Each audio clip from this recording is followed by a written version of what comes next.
না না, এই লড়াই কেবল আমার নিজের জন্য নয়, বরং সমাজের অন্য অবহেলিত নারীদের জন্য একটি উদাহরণ। এসব ভাবনার মাঝে কখন যে নিজের প্লেট ভর্তি খাবারটা শেষ করেছি খেয়াল করিনি। আমার ভাবনার ভাঙন ঘটল মায়ের ডাকে, তনু, তনু। খানিকটা হকচকিয়ে গেলাম আমি, তবুও নিজেকে সামলে জবাব দিলাম, হ্যাঁ মা। আর কটা বাদ দিব মা? নিবি আর একটু? আমি অনুভব করলাম আমার পেটে এখনো খিদে রয়েছে, এতটুকু খাবারে পেট ভরেনি। আমি কোনো কিছু না ভেবেই বললাম, দাও। মা বেশ আয়েশ করে আমার প্লেটে ভাত তুলে দিলেন, ভর্তা তুলে দিলেন, নিজের বাটিতে রাখা মাংসটুকুও তুলে দিলেন। আমি খাচ্ছি। আজকের মাংসটা বেশ মজা হয়েছে। আমার আরেক বাটি খেতে ইচ্ছে করছে। রিদান ভাইয়ের মাংসের বাটিটা এখনও ভরা, উনি এখনও ছুঁয়েও দেখেননি। আমি সেদিকে লোবাবুর হয়ে তাকিয়ে আছি, যা লক্ষ্য করে রিদান ভাই আচমকা আমার দিকে নিজের মাংসের বাটিটা এগিয়ে দিয়ে বললেন, নে, খেয়ে নে। আশ্চর্যের ব্যাপার হলো, আমি সত্যি সত্যি তার দেওয়া মাংসের বাটিটা সবটুকু মাংসই নিজের প্লেটে তুলে নিলাম, যে আমি এতক্ষণ ধরে এটারই অপেক্ষা করছিলাম। আমার ছেলে মানুষে দেখে রিদান ভাই কেমন করে যেন একটু হাসলেন, কিন্তু ততক্ষণে কিছু বললেন না। বললেন আমার খাওয়ার পর। আচমকা রিদান ভাই মাকে দেখিয়ে বললেন, দেখলে খালা, কে যেন বলেছিল আমি ভাত খাবো না। আমার কি সেই মানসিকতা আছে? এ নিয়ে আমাকে কত হুমকি ধমকিও দিল। এখন দেখলে নিজেরটা তো খেলোই, সঙ্গে আমার মাংসের বাটিটাও সাফ করে দিল। রাক্ষস একটা। তার কথায় মাও মিটমিট করে হাসলেন। আকস্মিক রিদান ভাইয়ের এমন খোঁটা শুনে আমার লজ্জায় মরে যেতে ইচ্ছে করলো। বদলোক। এজন্যই তো বলি, এই লোক তখন এত সাধুগিরি কেন দেখালো। আমার ইচ্ছে করছে এখন প্লেট থেকে সবটুকু খাবার বের করে ওনাকে ফেরত দিয়ে দিতে। তা তো আর সম্ভব না। আমি ছ্যাঁত করে উঠলাম আচমকা। আমি কি আপনার কাছে আপনার মাংসের বাটি চেয়েছিলাম রিদান ভাই? নিজেই সেদে দিয়ে এখন আবার আমাকে খাবার খোঁটা দিচ্ছেন? আমি কি স্বেচ্ছায় দিয়েছি? যেমন করে তুই তাকিয়েছিলিস, ওই মাংস আমি খেলেই তো আজ আমাকে ছোট ঘরেই কেবল দৌড়াদৌড়ি করতে হতো। আমি লাস্ট আমার প্লেটে তাকিয়ে দেখি একটা হাড় অবশিষ্ট রয়েছে। আমি সেটাই ওনাকে দিয়ে মিছিমিছি রাগ দেখিয়ে বললাম, নেন, আপনার মাংস খাবো না আর। বলে আমি উঠে গেলাম বেসিনে হাত ধুতে। রিদান ভাই পেছন থেকে ছ্যাঁত করে উঠলেন। আমি সেসব পাত্তা দিলাম না। এর মধ্যে ওদের খাওয়াও শেষ। রিদান ভাই বিল দিলেন। আমরা তিনজন একসঙ্গে হোটেল থেকে বেরিয়ে এলাম। এরপর টং দোকানে দাঁড়িয়ে চা খেলাম। সবটাতে আজ বেশ তৃপ্তি পাচ্ছি আমি, আমার সঙ্গে মাও। এটা ভাবতে অবাক লাগে, আজ আমার একটা মুহূর্ত কিভাবে আমি এত আরাম করে খাচ্ছি। মানুষ বড্ড অদ্ভুত, অদ্ভুত তার মন। মন কখন কি চায় তা আমরা নিজেরাও বুঝি না। আমি এই মুহূর্তে এসব বুঝতেও চাই না। সেদিন থানার আরও বেশ কিছু কাজ রিনার ভাইয়ের সঙ্গে নিয়ে গুছিয়ে ফেললাম আমরা। এখনও আদালতের ব্যাপার স্যাপার বাকি পড়ে আছে, সেখানে আমাকে দরকার হবে। তাই আমরা আর বাড়ি গেলাম না। অসুস্থ শরীর নিয়ে বারবার এত দূর জার্নি আমি এখন নিতে পারবো না। এই ভেবে মা ও রিদান ভাই এখানে একটা আবাসিক হোটেলে 2 রুম নিলেন। এক রুমে আমি আর মা, অন্য রুমে রিদান ভাই। আবাসিক হোটেলে আজ আমার 2 দিন চলছে। এ কদিন থানার ভিন্ন ভিন্ন প্রমাণ কাগজপত্র ঝামেলা গোছাতে গিয়ে ব্যাপক ছোটাছুটি করতে হয়েছে আমাকে। অসুস্থ শরীর নিয়ে ভীষণ ক্লান্ত হয়ে পড়েছি আমি। ভরা পেট নিয়ে নড়াচড়া করতেও আজকাল কষ্ট হচ্ছে। তবু আমি মনোজোরে লড়ছি। আজ দুপুরে খেয়ে একটু শুয়েছিলাম, হঠাৎ মাহিমের নাম্বার থেকে কল। ফোন কলের শব্দ পেয়ে পাশ থেকে মা জিজ্ঞেস করলো, কে কল করেছে তনু? আমার স্বাভাবিকভাবেই বললাম, মাহিম। মা ওর নাম শুনেই আতঙ্কে উঠল, ভয়ার্ত গলায় আমায় বলল, কল ধরিস না তনু, তুই ওর কল ধরিস না। কল কেটে দে, কল কেটে দে, তুই তুই এক্ষুনি ওর নাম্বারটা ব্লক করে দে। কিন্তু আমি মায়ের বারণ শুনলাম না। কিছু একটা ভেবে বাঁকা হাসলাম। মা ওর নাম শুনতে পেয়েই ওনার মুখ ফ্যাকাশে হয়ে গেছে, কিন্তু আমি বেশ স্বাভাবিকই রয়েছি, যেন আমি জানতাম এমনটাই হওয়ার। এরপর কল রিসিভ করলে কি হতে পারে তাও আজ করে নিয়েছি।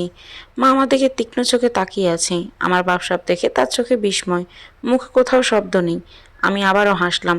এরপর নিজেকে যথাযথ সামলিয়ে ফোন রিসিভ করলাম। রিসিভ করার আগে অবশ্য কল রেকর্ডিং চালু করে নিয়েছি। আমি আর আকপাচ না ভেবে গম্ভীর কণ্ঠে শুধালাম, হ্যালো। আচমকা ওপাশ থেকে মাহিমের বাজখাই কণ্ঠে বিশ্রী গালিগালাজ ভেসে আসলো, তুই কি লাং নিয়ে হোটেলে উঠেছিস? আবার আমার নামে মামলাও করেছিস?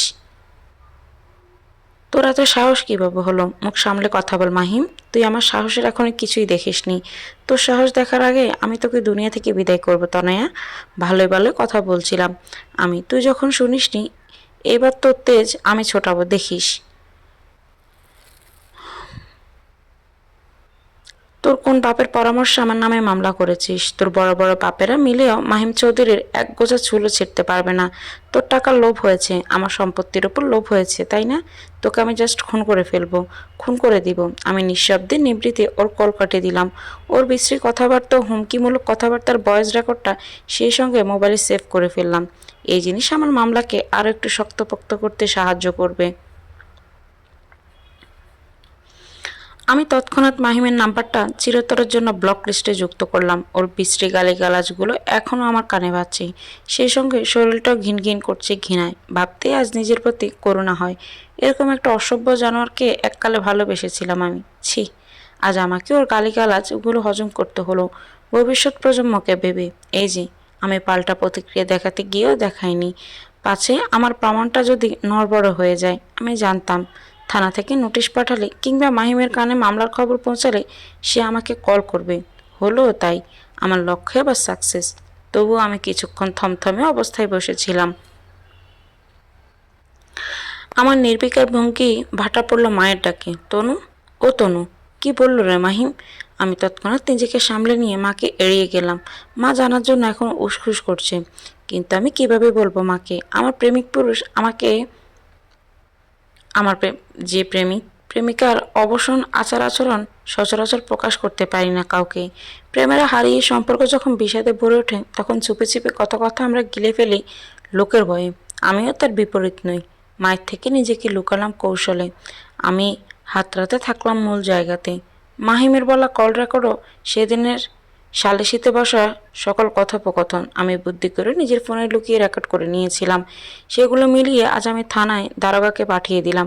সঙ্গে দিলাম সামান্য 10,000 টাকা। থানা দারোগা খুব ভালো, ঘুষ খায় না সে। তবে তবে উপহার হিসেবে টাকা পয়সা সে নেয়। বড়বাবুদের কাজের একটা সম্মান নিয়েছে না। এটা সামান্য চা নাস্তার টাকা। থানার দারোগা বাবুদের হাতে বেশ প্রমাণও রয়েছে এখন। রিদান ভাইও মামলার পেছনে বেশ শ্রম দিচ্ছে। একে একে দুই মিলিয়ে দারোগা সাহেব কথা দিয়েছে রাতে তার কোর্স নিয়ে অ্যারেস্ট করবে মাহিমকে। দরদ দেখিয়ে আমাকেও বলেছে, আপনি চিন্তা করবেন না ম্যাডাম, হারামজাদাটাকে আমরা এবার একটা উচিত শিক্ষা দেবই। আর হ্যাঁ, আপনি সাবধানে থাকবেন। আমিও সাবধানেই থাকলাম। দারোগা সাহেবও তার কথা রেখেছে। মাহিমকে সেদিনই পুলিশ ফোর্সে অ্যারেস্ট করেছে।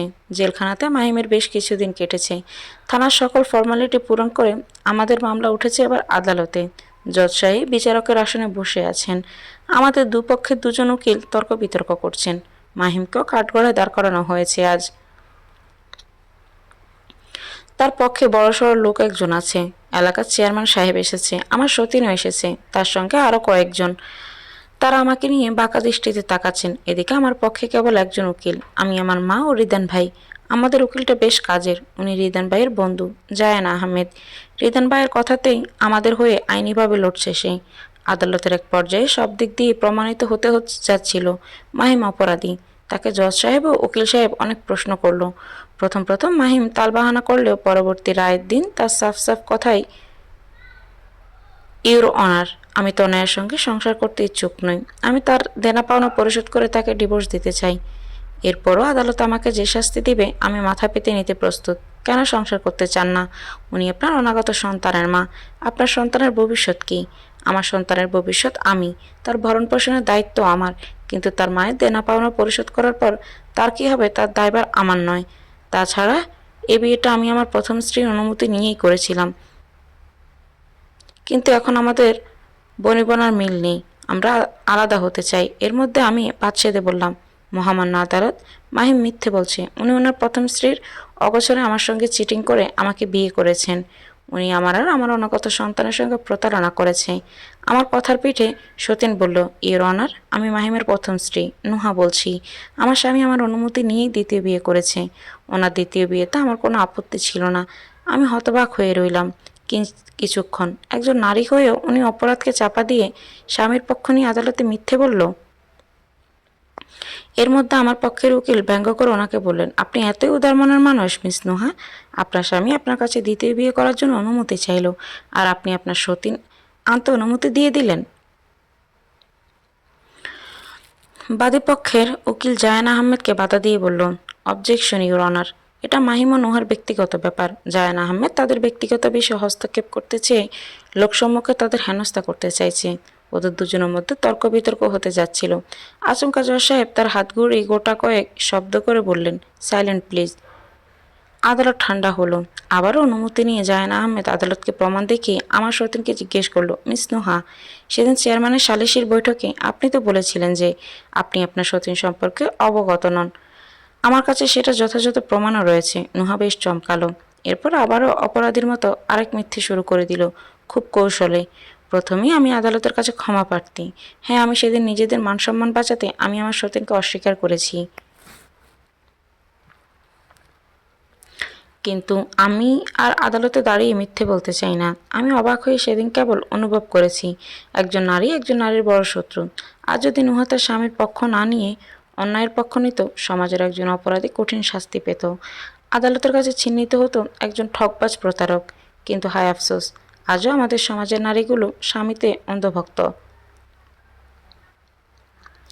নিজের সংসার রক্ষার্থে আজও নারীরা তার স্বামীর হাজারটা অপরাধ লুকোয়, একজন অপরাধীকে বুক ফুলিয়ে বাঁচিয়ে দেয়। এতে যদি অন্যের জানটাও চলে যায়, সেদিকে ফিরেও তাকায় না, তাকাতে চায়ও না। আমি নীরবে দীর্ঘশ্বাস ছাড়লাম। পাশ থেকে মা আমার হাতটা শক্ত করে ধরে রেখেছেন। এরপর আরও মামলা পরিষ্কার হলো। মাহিম আমাকে রাখবে না, আমিও তার সঙ্গে থাকবো না। পরবর্তীতে আইনিভাবে সিদ্ধান্ত হলো আমাদের বিচ্ছেদ। মাহিম আমার দেনমোহরও দেনা পাওনা পরিশোধ করে দিবেন। কিন্তু বাচ্চার প্রসঙ্গে এসে আদালতে আবারও মাহিমকে প্রশ্ন করলো, মাহিম চৌধুরী, তনয়ের গর্ভে যে বাচ্চা রয়েছে সেটা তো আপনারই। বাবা হিসেবে সন্তানের ভরণ পোষণের দায়িত্ব আপনার। কিন্তু এই বাচ্চাটা যে আপনার কাছে নিরাপদ থাকবে এর নিশ্চয়তা কি? মাহিম বেশ অনেকক্ষণ পর বলল, দরকার হলে আইনিভাবে তার নিশ্চয়তাও আমি দেব, কিন্তু এতে আবারও বাদ দিলাম আমি। আদালতের কাছে দাবি তুলেছি, আমার বাচ্চা আমার কাছেই থাকবে। আমার বাচ্চা আমি সারা জীবন নিজের কাছেই রাখবো।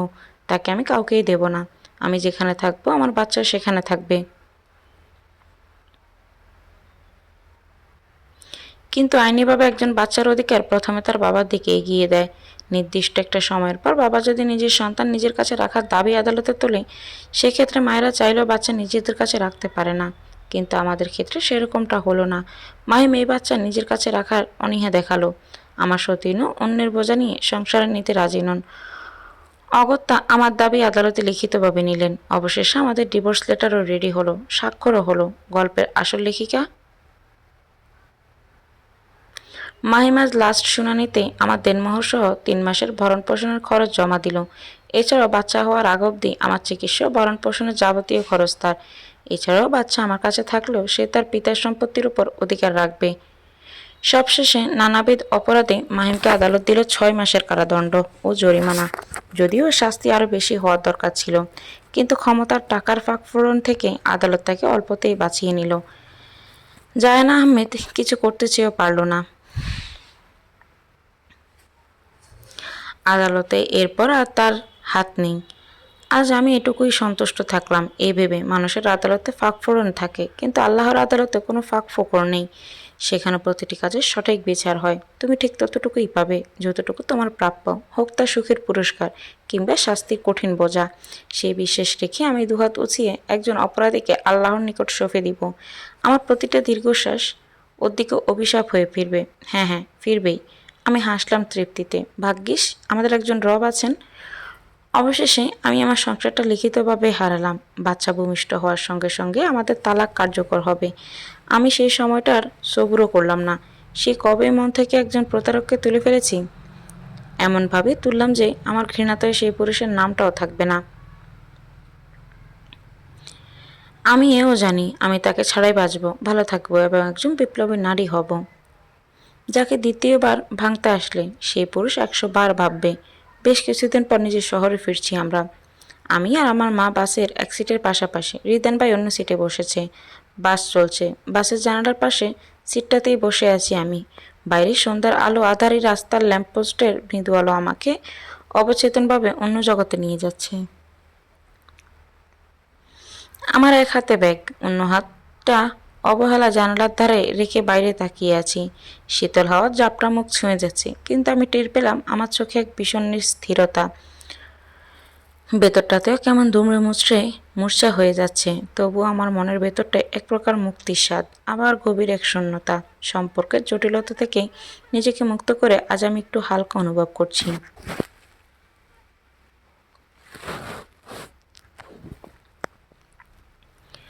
কিন্তু সেই মুক্তি যেন আমার জীবনের অনেকটুকুই কেড়ে নিয়েছে। এটা কি সংসার হারানোর বিষাদ? জানি না আমি, কিচ্ছু জানি না। বাসের ভিড়, কত মানুষের কোলাহল আমাকে ছুঁতে পারছে না।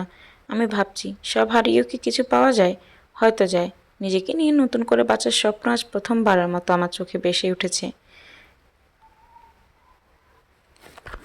জানালার কাছে আমার প্রতিচ্ছবি যেন আমাকে সান্ত্বনা দিচ্ছে, তুই পারবি তনয়া, তুই একাই যথেষ্ট। বাস ধীরে ধীরে গন্তব্যের দিকে এগিয়ে যাচ্ছে।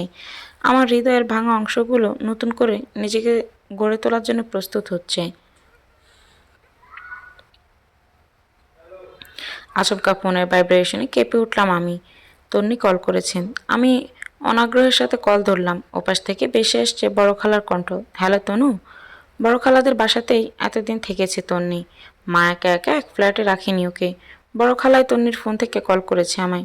খালার কণ্ঠ শুনে আমি আস্তে ধীরে বললাম, হ্যাঁ বলো খালা, কি ব্যাপার? করদল ছিলে না যে? আমার ফোনে ব্যালেন্স ছিল না, তাই তন্নির ফোন থেকে কতগুলো কল করেছি তোকে, শুনতে পাইনি খালা। আমার বিষণ্ণ ভাঙা ভাঙা কণ্ঠ শুনে খালা বিচলিত হলো আরও কয়েক গুণ। কি হয়েছে তনু, তোকে এত বিষণ্ণ লাগছে কেন? আমি ছলো চোখে অল্প স্বল্প হাসলাম। বললাম, আমার বেনামি সংসারটা আজ ভেঙে গিয়েছে খালা। আজ আমি মুক্ত। আমার অদ্ভুত বাচনভঙ্গি শুনে খালা কথার খেল হারিয়ে ফেলল। তবদা খেয়ে কিছুক্ষণ স্থির রইল। হয়তো উনি আমাকে বোঝার চেষ্টা করছেন। এর মধ্যে তন্নি ফোন নিল। জিজ্ঞেস করলো, কত দূর এলি আপু? কাছাকাছি চলে এসেছি, একটু পরে পৌঁছে যাব।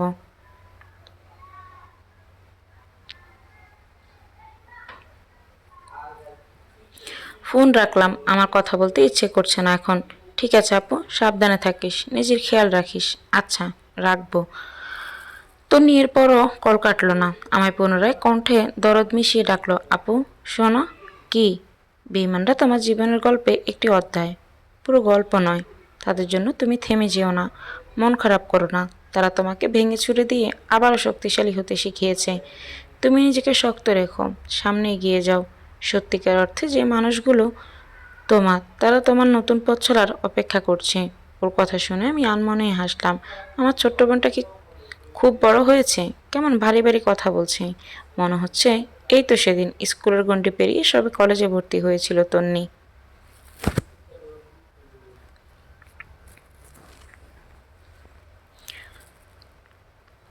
এখনও ইন্টারমিডিয়েট শেষ পর্যায়ে চলে গেছে, সামনে ওর পরীক্ষা। সময় কীভাবে যে ফুরোয়। হ্যাঁ, আমাদের সেই ছোট্ট তন্নিটি সত্যিই বড় হয়েছে। আমাদের বাবা নেই, মাথার উপর বড় ভাইয়ের কোনো ছায়া নেই। আমি যে বড়, আমার মাথার উপর কত দায়িত্ব বেড়েছে। ওদের জন্য হলেও আমাকে ভালো থাকতে হবেই। আমি আনমনে হাসলাম আবারও। বললাম, তোরাই আমার শক্তি, তোরাই আমার বল, তোরাই আমার নতুন পথ চালা। তন্নি আমাকে আবারও দৃঢ়ভাবে আশ্বাস দিয়ে বলল, আমরা সবাই তোমার সাথে আছি আপু।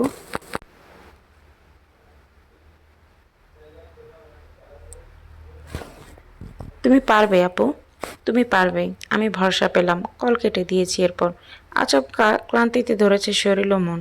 আমি বিনা আমন্ত্রণে মায়ের কাঁধে মাথা রেখে এলিয়ে দিলাম। মা একটু মুচকি হাসল, আমার ধরা মাথায় হাত বুলিয়ে দিল। মায়ের আদর অনুভব করে কখন জানি চোখ লেগেছিল আমি ঘুমিয়ে গিয়েছিলাম বোধহয়। আমার তন্দ্রা ভাব কাটে রিদান ভাইয়ের ডাকে, তনু, এই তনু।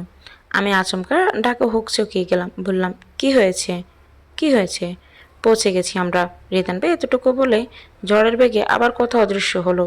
আমি আশেপাশে চোখ ঘুরিয়ে নিলাম একবার। আমার মাথাটা এখনো মায়ের কাঁধে। আমি এর মধ্যে বড় বড় পা ফেলে ওনার কাছে পৌঁছে গিয়েছি। আমার পেছনে পেছনে মাও এলো। আমি একবার আলগোছে বৃদ্ধ লোকটার আগাগোড়া পর্যবেক্ষণ করে নিলাম। আগের সেই পোশাক আশাকের সঙ্গে এখন ওনার মিল নেই। পরনে সস্তায় কেনা একটা মলিন শার্ট ও লুঙ্গি, পায়ে একজোড়া চটি জুতো, হাতে আধখানি একটা ব্যাগ। সবটাই লক্ষ্য করে আমি তাচ্ছিল্যে সুরে বললাম, কি ব্যাপার? আজকাল টাকা পয়সা পেতে সমস্যা হচ্ছে নাকি আপনার? আগের মতো ঠকবাজির করার জায়গা পাচ্ছেন না বুঝি?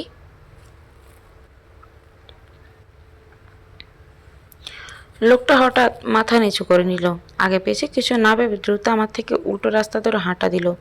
আমি বুঝলাম লোকটা আমার থেকে পালাতে চাইছে। আমি তাকে যেতে দিলাম না, আটকে দিলাম। বাধা দিয়ে বললাম, দাঁড়ান। লোকটার পা জোড়া অমনি থেমে গেল। তবে উনি আমার দিকে তাকালো না।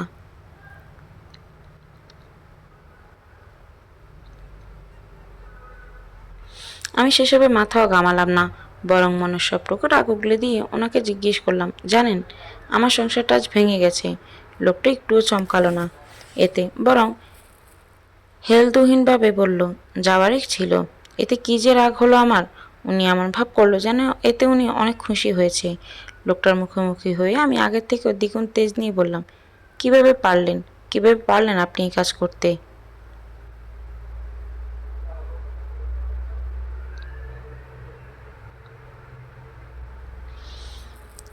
আপনার বিবেক একটুও বাঁধলো না সবটা জেনে কেন একটা মেয়েকে অনিশ্চিত সংসার করতে সাহায্য করলেন?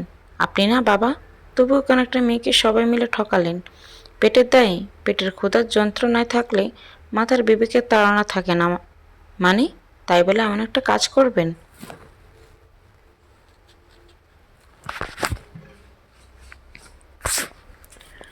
লোকটা সঙ্গে সঙ্গে আমার কথার জবাব দিল না। আমি আগ্রহ নিয়ে ওনার দিকে তাকিয়ে আছি, আমার সঙ্গে মাও। কিরকম অদ্ভুত লাগছে লোকটাকে। দূরের ল্যাম্পপোস্টের পিনপিনে আলোতে তার কুচকুচে যাওয়া চোখ জোড়া চিকচিক করছে। বোধহয় লোকটা কাঁদছে। কিসের এত দুঃখ ওনার? আমার ভাবনার মাঝে লোকটা বলল, আমি আর আমার স্ত্রী টাকার জন্য তোমাদের সঙ্গে অভিনয় করেছি মা। সেদিন আমাদের হাতে আর কোনো উপায় ছিল না। আমরা এই কাজ না করলে মাহিমা আমাদের এতগুলো টাকা দিত না, আর আমার অসুস্থ ছেলেটাকেও বাঁচানো হতো না।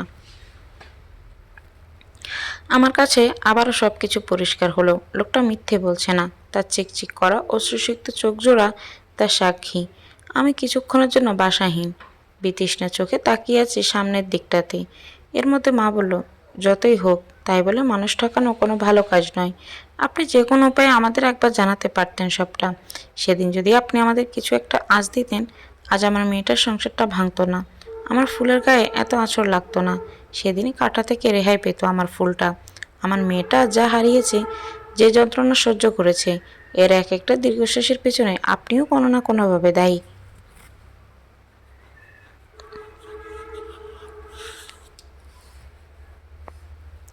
নিজের সন্তানের কথা ভেবে আপনি সেদিন আরেকজনের সন্তানকে ঠকিয়েছেন না? আপনি দেখেন, আল্লাহ এর বিচার নিজেই করবেন। আজ না হয় কাল ওর রুহির অভিশাপ আপনার সন্তানের উপরও পড়বে।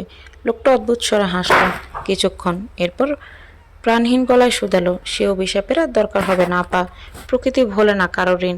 সেদিন আমি আমার সন্তানকে বাঁচালেও তার পা দুটো আমি আর বাঁচাতে পারিনি। হঠাৎ এক দুর্ঘটনায় আমার ছেলেটার পা দুটো চিরতরে হারিয়ে গেল। একমাত্র মেয়েটার সংসারটাও ভেঙে গেল কারণ ছাড়া। ওই যে পাপ, পাপের পিছুটান। লোকটার এক মুহূর্তও দাঁড়ালো না, নির্জীব ভঙ্গিতে চলে গেল। আমরা মা মেয়ে কিছুক্ষণ সেদিকে তাকিয়ে রইলাম।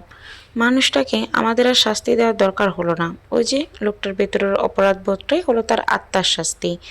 আত্মায় যদি অসুখ থাকে মানুষ কিভাবে ভালো থাকে? তাকে নিয়ে আমাদের আর বেশিক্ষণ ভাবা হলো না। আমাদের কি আর এত সময় আছে? আমরা যে নিজ নিজ জগতে ব্যস্ত।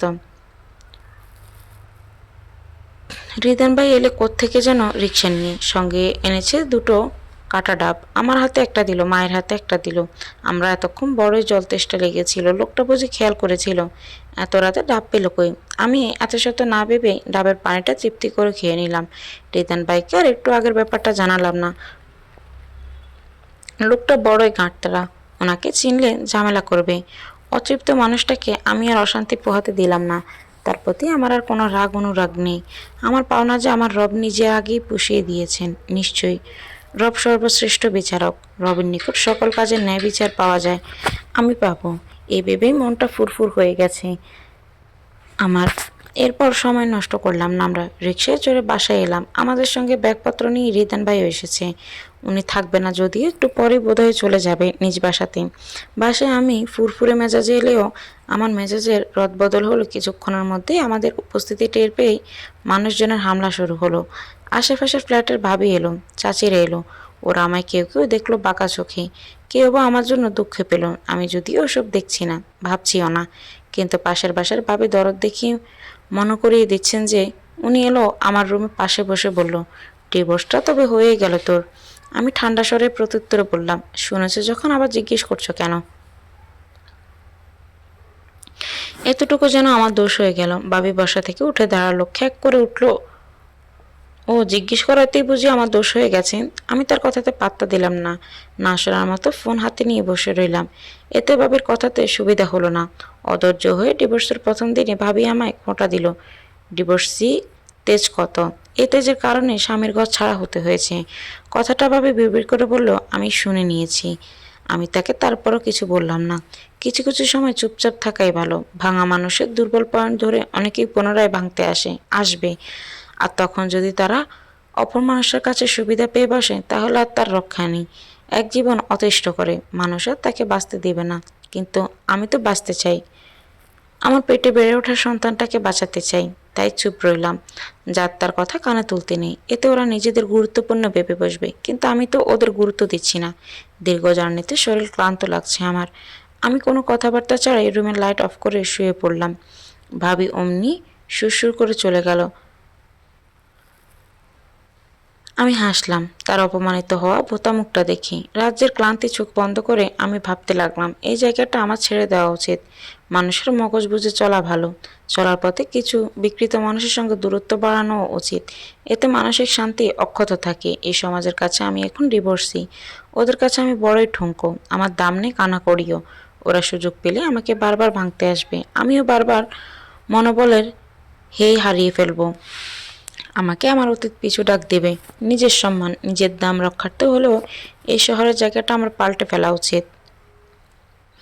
আমাকে আর বেশিক্ষণ ভাবতে হলো না। বসার ঘর থেকে শুনতে পেলাম রেদান ভাই মাকে বলছে, এই বাসাটা পাল্টে ফেলিও খালা, আমি তোমাদের জন্য নতুন ফ্ল্যাট দেখব।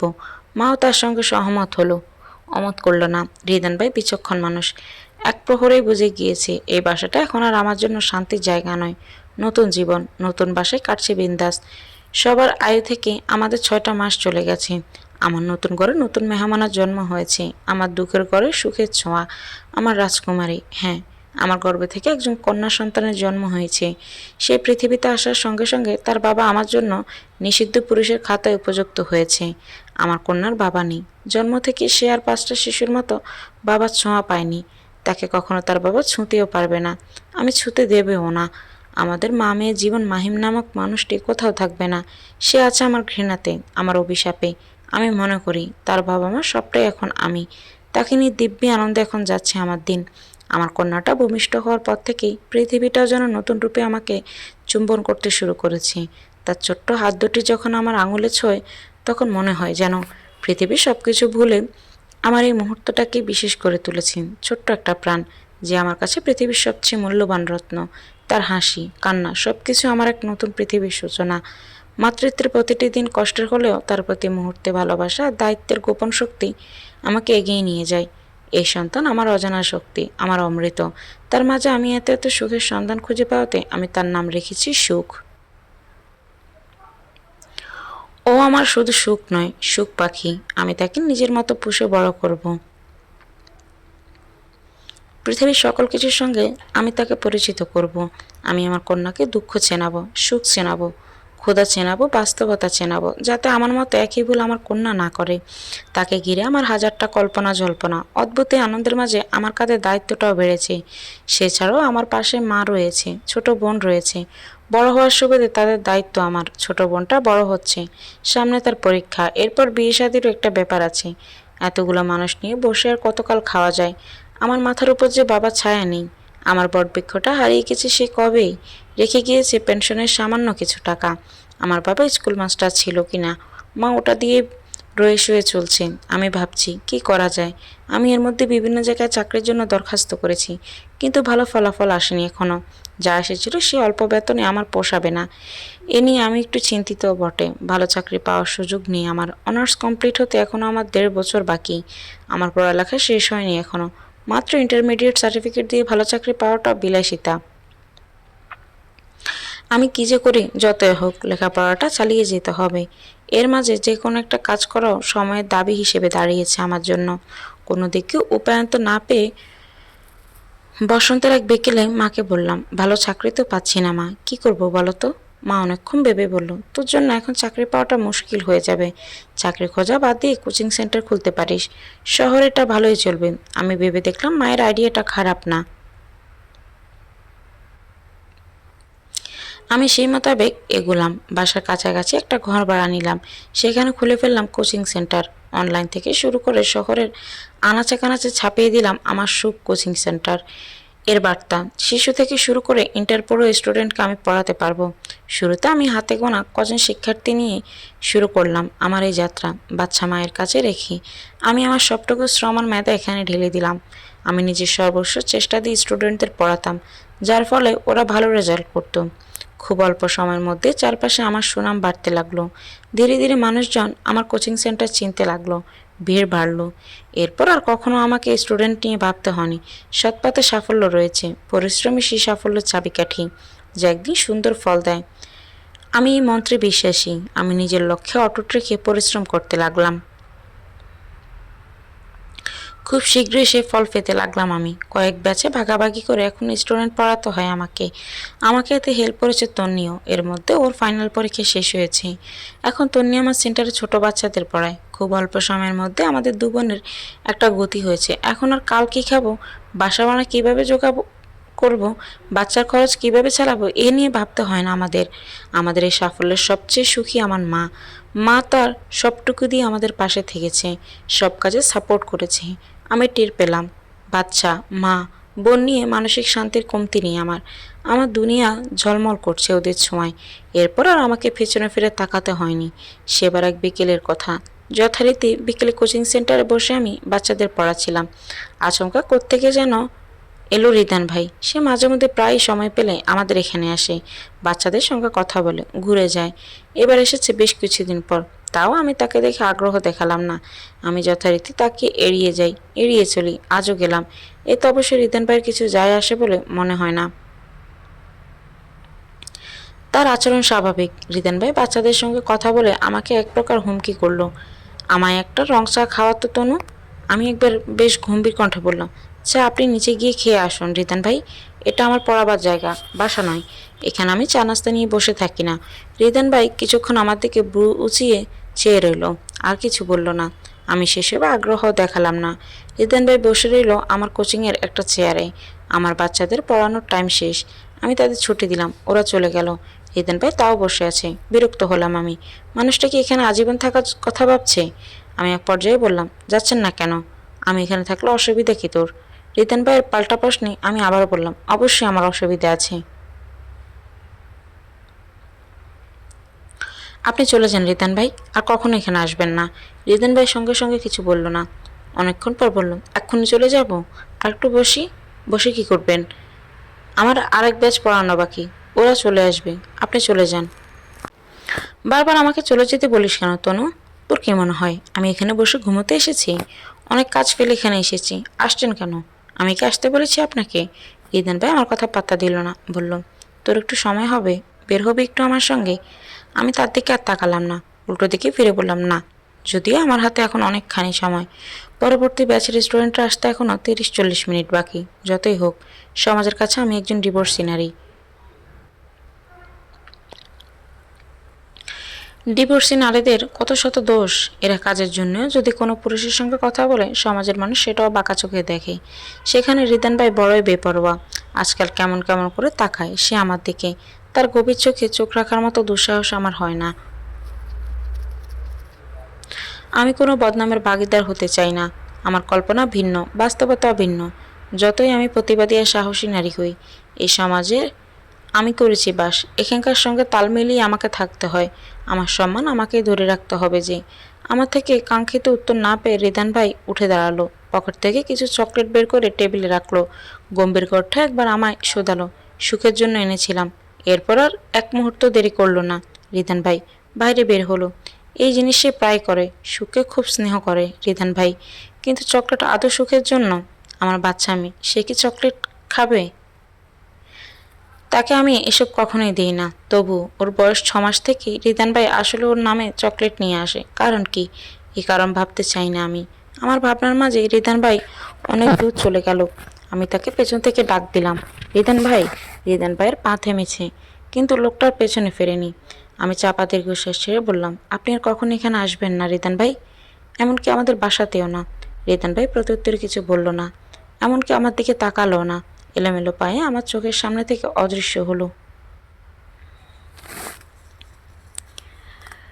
মানুষটাকে কষ্ট পেল আমার ব্যবহারে? আমি এসব একটিবারও ভাবলাম না, কেবল চাপা একটা দীর্ঘশ্বাস ফেলে নিলাম। এরপর আবারও ব্যস্ত হলাম নিজের কাজে।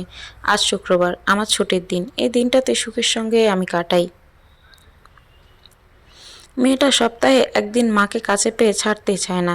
বারবার কোলে উঠে জাপটে ধরে মাকে, বুকের সঙ্গে মিশে থাকে। তখন কি যে সুখ সুখ লাগে আমার। আজও সুখকে নিয়ে বসার ঘরে বসেছিলাম আমি। তন্নিমা আজ বাসায় নেই, ওরা দুজনে এক আত্মীয়ের বিয়েতে গেছে। আমি যাইনি বাসায়। আজ আমি আর আমার সুখ। হঠাৎ পাশের ফ্ল্যাটের ভাবি এলো আমাদের বাসায়। এভাবে খুব ভালো, কিন্তু কথা একটু বেশিই বলে। আজও শুরু হলো তার কথার জুলি। তনু, কি হয়েছে জানো? কি হয়েছে? মাহিম।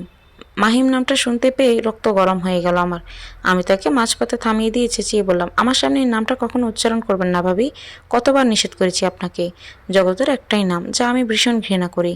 এই নামটা আমার বক্ষস্থল থেকে আমি মুছে দিয়েছি। এই নাম আমি আর শুনতেই চাই না, জানতে চাই না। কিন্তু এভাবেই বারবার এই নামটাই বলে, কারণ উনি মাহিমদের এলাকার লোক। কিভাবে কিভাবে যেন সে আমাকে চিনে ফেলছে। তবু আমি তাকে শুরু থেকে এসব বলতে বারণ করেছি। আজ অনেকদিন পর আবারও শুরু হলো ওনার পুরনো কথা। এতে এবার চরম রাগ লাগছিল আমার। উনি এমন কেন? এর মধ্যে ভাবি আবার বলল, আমায় তুমি মাহিমকে খুব ঘৃণা করো তাই না তনু? আমি এবার সুখকে আঁকড়ে ধরে বসে থেকে উঠে দাঁড়ালাম। ওনার থেকে উল্টো দিকে ঘুরে বললাম, ওনায় আমায় ঘৃণা নেই ভাবি। ওরা রয়েছে আমার অভিশাপে, আমার গোপনে দীর্ঘশ্বাসে। তোমার অভিশাপ ওদের জীবন লেগেছে তনু, খুব করে লেগেছে। তুমি জিতে গেছো তনু, তুমি জিতে গেছো। জেল থেকে বের হওয়ার পর মাহিমদের খুব ভালোই চলছিল, কিন্তু তোমার অভিশাপ ওদের পিছু ছাড়েনি। পিছু ছাড়েনি জানো? মাসখানেক আগে মাহিমদের সহপরিবার অ্যাক্সিডেন্ট করেছে। ওদের মেয়েটা সেই জায়গাতেই মারা গেছে। মাহিমও তার স্ত্রী মরতে মরতে বেঁচে গিয়েছে, কিন্তু এ বাঁচার থেকে মরে যাওয়াটা মন্দ নয়। মাহিমের দুটো পাই তো কাটা গেছে, এখন চলতে ফিরতে পারছে না একা একা। ওর বউয়ের মাথাতে আঘাত লেগেছে, মস্তিষ্কে রক্তকরণ হয়েছে। এর চিকিৎসা চালাতে চালাতে মাহিম তো পথে বসেছে। আমার কি যে হলো! আচমকা বুকের ভেতর থেকে একটা ভার চলে গেল। মানুষের এরকম একটা মর্মান্তিক ঘটনা শুনে কেউ হাসতে পারে, কিন্তু অদ্ভুত আমার মুখে চাপা হাসি লেগেছে। ভাবি আমাকে আমার অদ্ভুত আচরণকে আগাগোড়া পর্যবেক্ষণ করে পুনরায় শুধালো, তুমি খুশি হয়েছো তনু? জানি না, তবে আমার মনে হয় এর থেকে আনন্দদায়ক খবর আমি আর কখনো শুনিনি। ভাবি হাসলো, বলল, খুব জোরালো গলায়, পাপ কাউকে ছাড় দেয় না, কাউকেই ছাড়ে না। এটা তো ওদের পাওনাই ছিল। আমিও তার সঙ্গে তাল মিলিয়ে চনমনে গলায় বললাম, রব কাউকে ছাড় দেয় না, তাই না ভাবি? ভাবি হাসলো, আমার দিকে এগিয়ে ফিসফিস করে বলল, জানো, ডক্টর বলেছে ওরা আর কখনো বাবা মা হতে পারবে না। ঠিক সেই সময় আমি উপলব্ধি করলাম, রবের বিচারে এই জগতে বসে হয়। রব যা করে বান্দার মঙ্গলের জন্যই করে। আমরা অনেক সময় সেটা দেরিতে উপলব্ধি করি। আজ মনে হচ্ছে আমার রাজ্যে সুখী ভরা। আমি আমার সুখকে বুকের সঙ্গে মিশিয়ে সুখী সুখী গলায় আওড়ালাম। অতঃপর সেদিন মানুষ চিনেছি, ঠকেছি, তবু আমি ভালো থেকেছি। শিখেছি প্রতারণার মাঝে সত্যের খোঁজ হারিয়ে গিয়ে ফিরে পাওয়া মজাটা বুঝেছি। যে ঠকিয়েছে সে শিখিয়েছে আমায় বিশ্বাস ভাঙলে কেমন করে ঘোরা যায়। তাই তো আজ বলে নিশ্চিন্ত মনে, ঠকেছি বলে